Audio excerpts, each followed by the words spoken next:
There he is, Hugh, HalfordThompson. Thank you, Hugh, for joining us. I met Hugh in London, where he showed me his solution. Hugh is a VP product for Minehub. It was an originally Canadian company, but with a lot of their activities in UK. So Hugh is joining us from London. So I saw a little bit of Minehub, in action when I visited in London, and then it was quiet for a while. And then this summer there was a big announcement that BHP and Bauer Steel of China have completed the iron ore sale using the Minehub platform.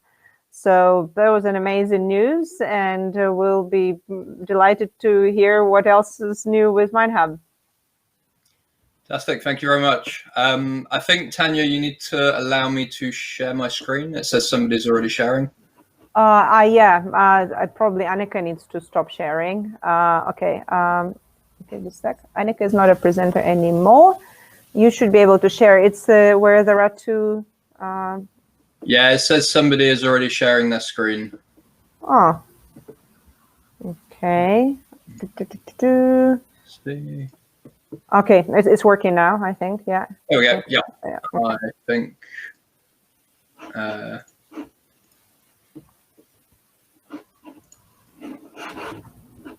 Is that working? Nothing yet, but it takes a moment. Do you see it? Everything's just.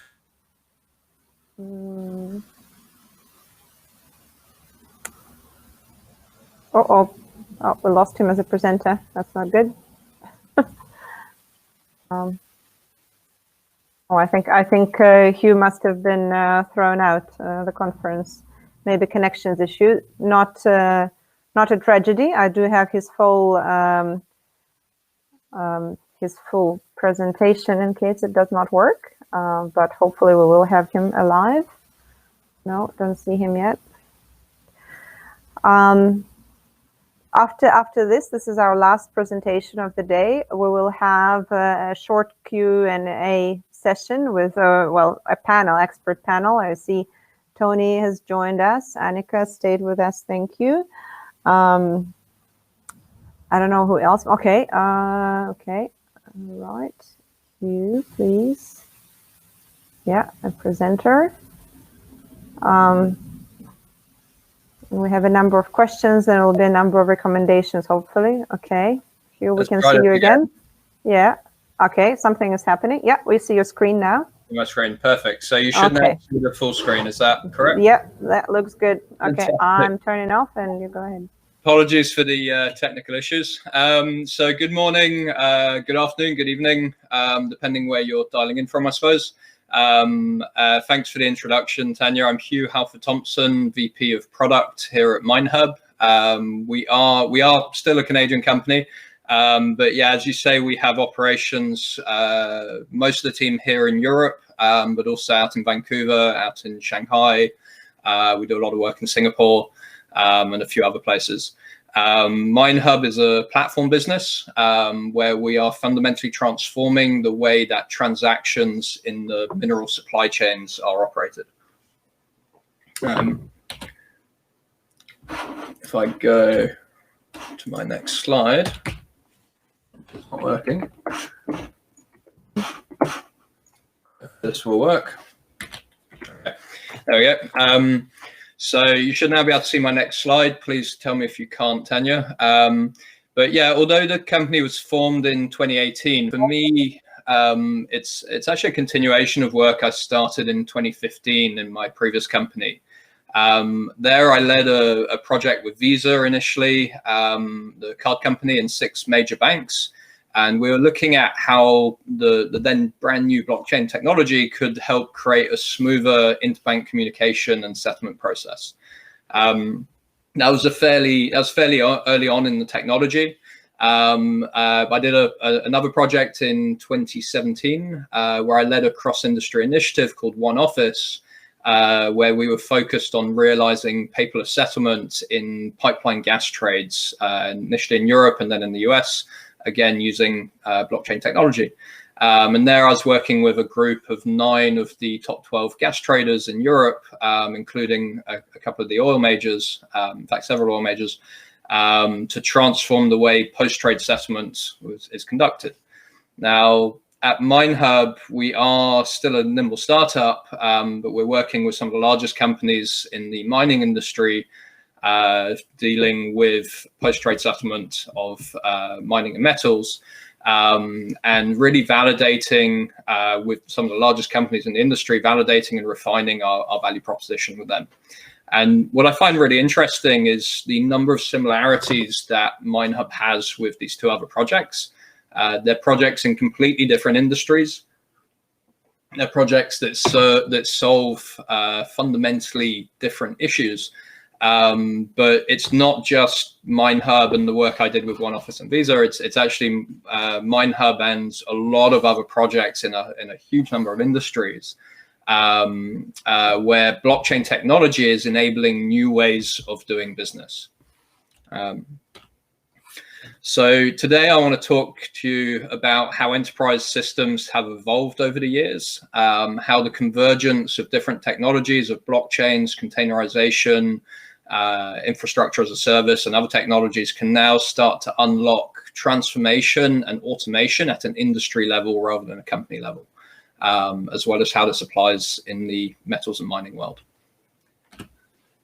So as you, a lot of you probably know, just about 75% of global GDP is generated in supply chains. You've got about $2 trillion of metals and minerals moving around the world every year. And you've got thousands of companies interacting with each other along these well-established but actually ever-changing supply chains. So with multiple companies coming together for each trade, this industry is very well placed to leverage the benefits of a common communication layer across all the participants. So I'll go a little bit into what I mean with that, but if you look at the pressures on the industry, like other natural resources, the supply chains are under constant pressure from multiple angles. You've got the cost of compliance increasing. It's not just sanctions and KYC, but also compliance with ESG regulations and other rules. You've got capital retreating. There's recent fraud cases, especially out in Singapore at the start of this year, and other defaults have been accelerating. So the withdrawal of commodity banks from transactional finance has been accelerating. And then you've got obviously the geopolitical stress and the global pandemic, which has exposed a lot of fault lines in the resilience of these supply chains. Now, these 21st century pressures are always challenging to deal with, but if you look at the setup that we have in the commodities industry in general, it's really a 17th century way of working. We have a lot of paper-heavy manual processes that bury the information that we need to deal with the challenges, and we need a new solution. We need something more modern. So to understand how new technology, how blockchain, how other technologies can help, it really helps to understand why we got to where we are today. So I'm going to spend a little bit of time on this slide and then a similar one to show how this evolves. But if you think back to the good old days before the internet, before global communications were revolutionized like this, a typical company would be organized something like what we see on the left here. So you've got hierarchical structures, you've got departments reporting up to other departments, reporting to regions, reporting to head office. And there's a lot of different ways to set that up, obviously, but the delay in the communications, especially across countries and continents, could take weeks because of the ancient method that everybody used for moving paper around the world, the postal service. So obviously things have changed a little bit now, but the gentle pace that communications would flow would always mean that decisions would be made based on data that was often out of date. And about 30 years ago, so somewhere between 30 and 50 years ago, IBM, Oracle, SAP, open source ones like MySQL, and all sorts of other software giants came in and slowly but surely persuaded, and with good reason, almost every company in the world to convert to the system on the right. So you'll have seen, a lot of you will have heard this pitch from various companies going years back. The idea is to get all departments working across your organization, working off a common set of data. So the idea is simple. You break down silos, you make the data accessible, transparent, synchronized, creating a single source of truth across your entire organization. Now, over time, some companies have made a right mess of this, but for the most part, they've sorted it out to a reasonable level, some better than others. And some enterprises have literally spent billions of dollars on integrated IT solutions. Again, some successfully, some failed, but when they work great internally. But as soon as you apply this to supply chains, it can really fall apart. You no longer have one source of truth. You have one source of truth in each department of each company, or at least each company that is involved in the transaction. So if we look at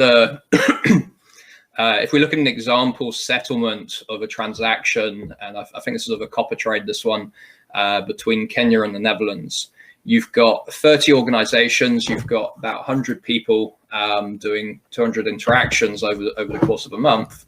And a lot of the time that is spent is waiting for, the effort is spent getting everybody in sync, and the time is waiting for the paperwork.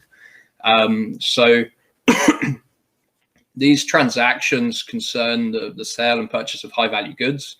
You've got a lot of parties involved in logistics, finance, risk management, other services that are required to deliver the goods to the buyer and, importantly, secure the payment. Now, this post-trade transaction process is, in essence, it's information dense. It's a complex workflow. It's across several involved companies and several departments within those companies, with multiple risk transfers going between them all. Now, due to the complexity and the multi-party and company and department nature of the workflow, there's no central coordination mechanism. There's no common view of the status. So instead, coordination still relies on bilateral calls, bilateral document flows being sent between the parties, where each company is attempting to coordinate and to compare notes with everybody else. So you can imagine if there's 7 companies involved, you've got a coordinator from each company who's chasing up with everybody else saying, what's the status, what's the status, what's the status of all the different parts of the transaction.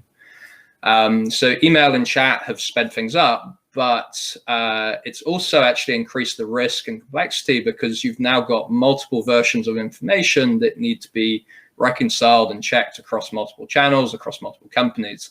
And quite often you'll get one company updated with information, somebody else is not, and synchronizing across all these channels becomes very difficult. Now, if we take the image that I had on the previous slide and let it evolve slightly, what we had on the right before was a nice, clean IT system, and it works so well within an organization. It feeds all its departments with up-to-date information. But as soon as you go down and integrate this with a variety of trading partners, this drops, for the most part, to the lowest common denominators. And transactions are still settled with paper, emails, and phone calls. Now, you do have EDI connections and direct API connections between some companies. And I saw some questions about that earlier. But generally, when you have a transaction coming together in this industry, you've got the buyer, you've got the seller, you've got the inspectors, the insurers, the ports, the different banks involved, and everybody else. And it's not always the same parties coming together. So until you integrate them all, you still have this issue. And it's not just mining, it's not even just commodities. Every industry with complex supply chains with multiple parties involved has this issue. But in mining, the number of parties involved makes this exponentially worse.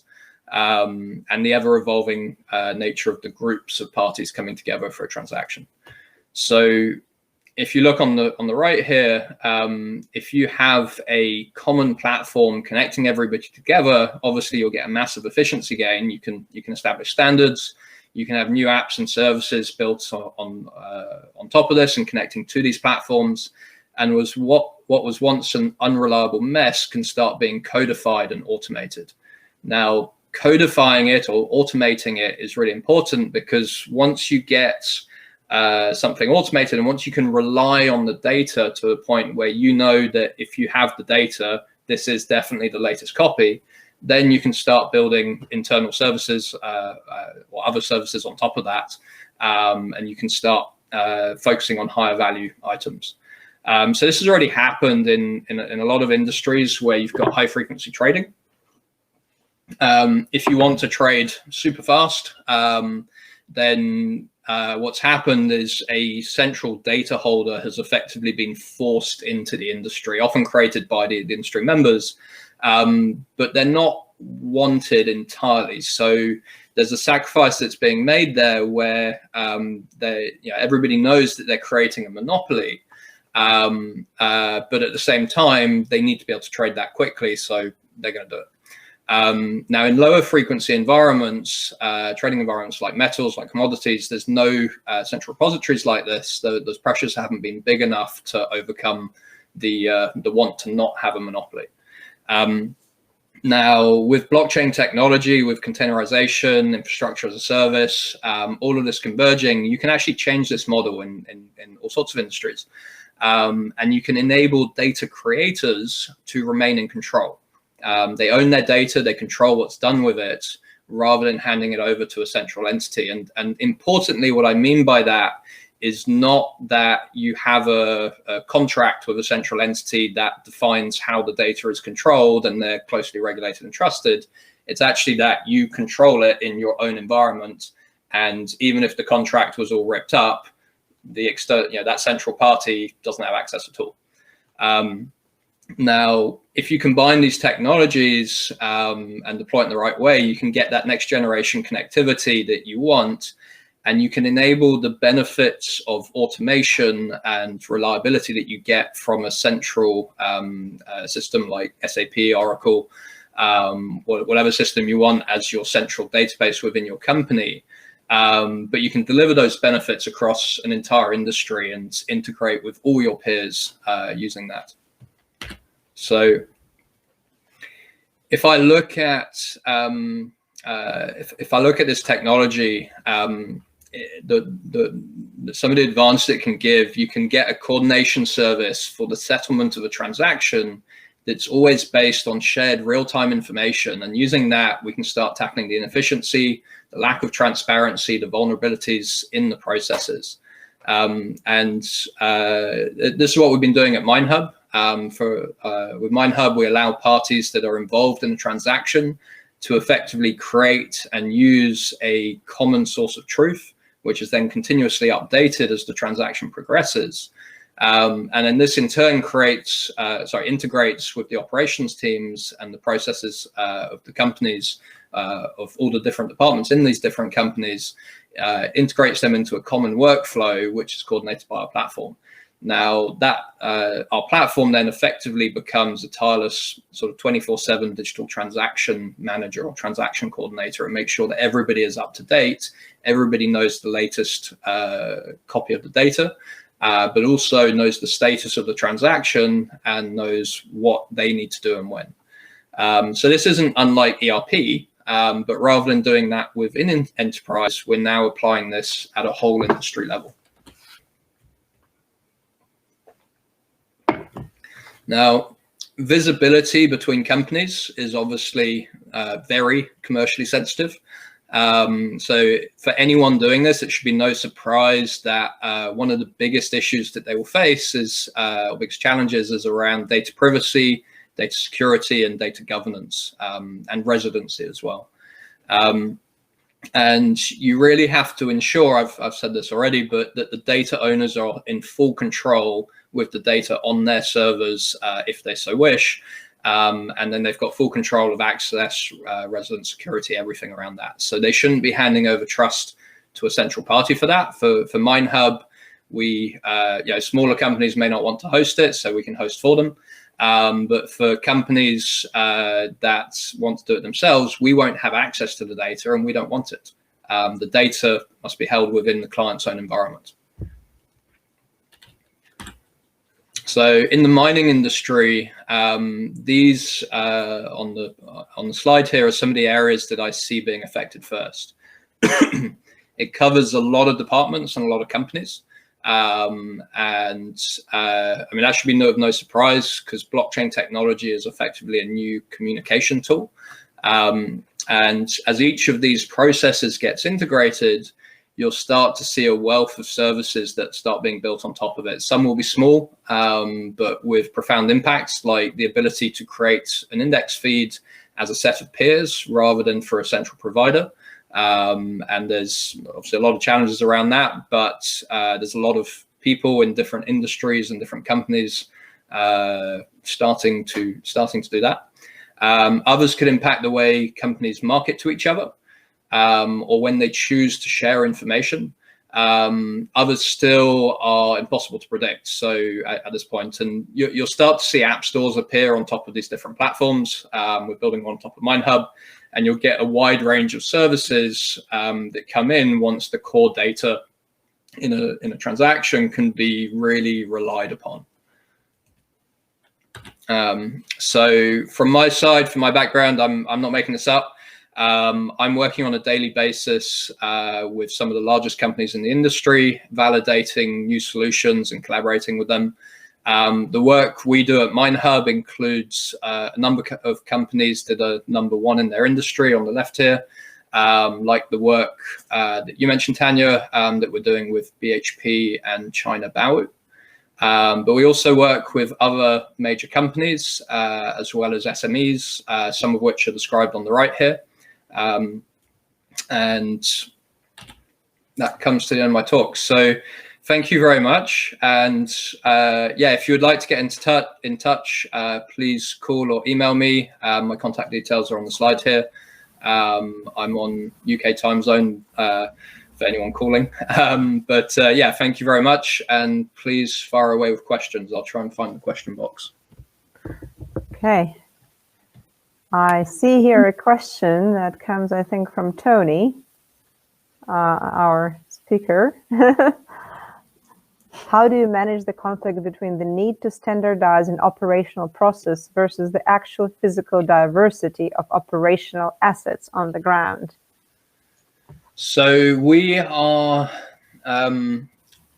we're focused on the exchange of information between the different parties. So if you take, if you look at the operations within a company or within a mine, for us, that's just internal data.